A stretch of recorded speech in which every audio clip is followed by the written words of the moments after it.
His name was Alex Moore. He grew up in the St. Louis area and was a graduate of Kirkwood High School.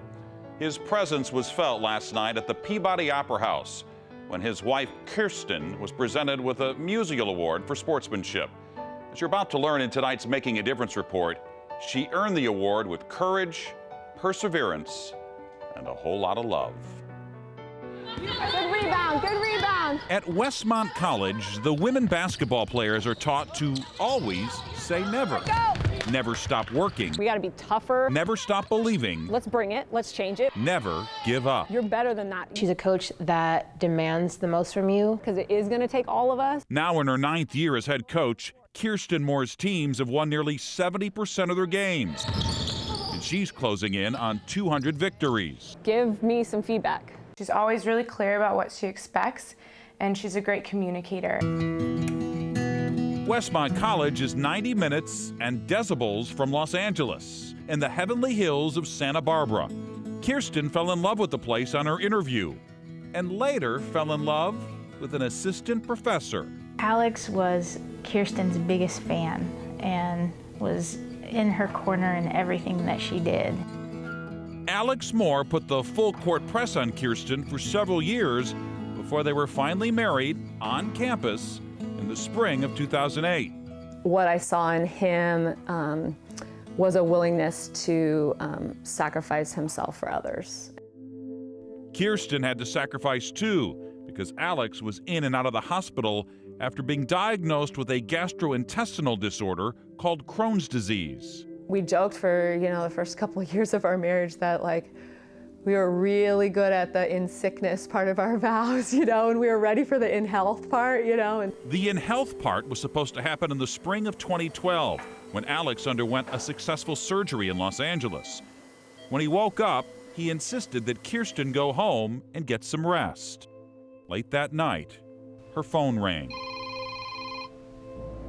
There's no way to put words to how you feel when you get a phone call like that. I think the closest way I've been able to describe it is just like a darkness descending. A blood clot had stopped his heart and Alex died. He was 31 and Kirsten was 8 months pregnant. And I think you have that thought of wow, how am I gonna make it to the end of the day, let alone the end of a week or a month or a year or a lifetime without him, A crash of sorrow descended on the shores of Santa Barbara. Even now, the pain of his loss is still evident. Saying nothing says more than anything. But like the waves themselves, what also rolled in was a never-ending determination. We just knew that we were gonna have to be behind our coach 100%. When baby Alexis was born just weeks later, it seemed the whole Westmont community came together to swaddle both Alexis and Kirsten. We just decided we're gonna show up so much that she won't have to ask for help. Still, with the basketball season right around the corner, no one would have been surprised if Kirsten decided to take some time off.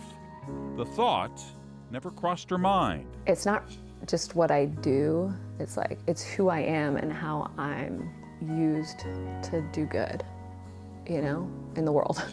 She just took every day, one day at a time.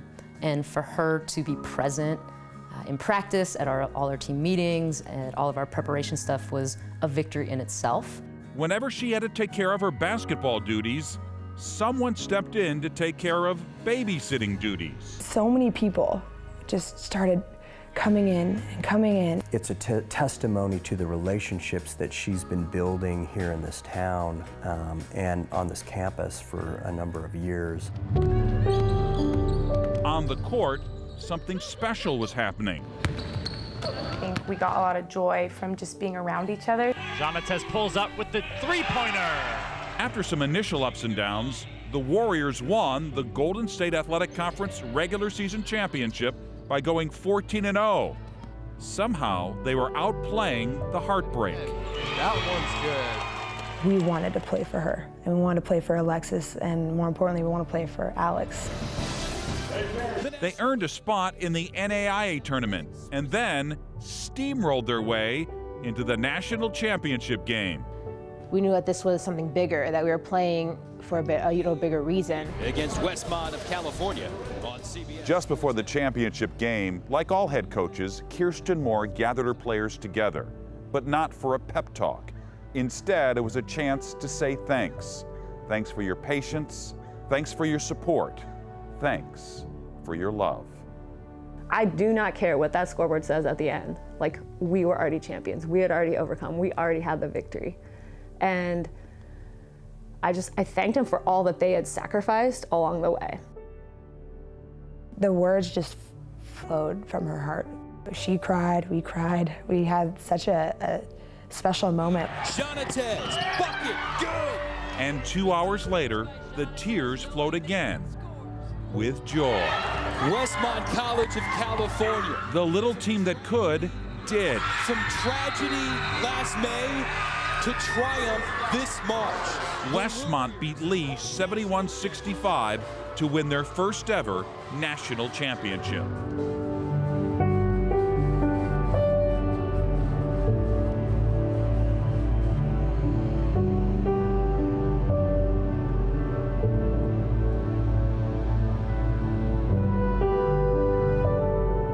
What I felt when we won the national championship was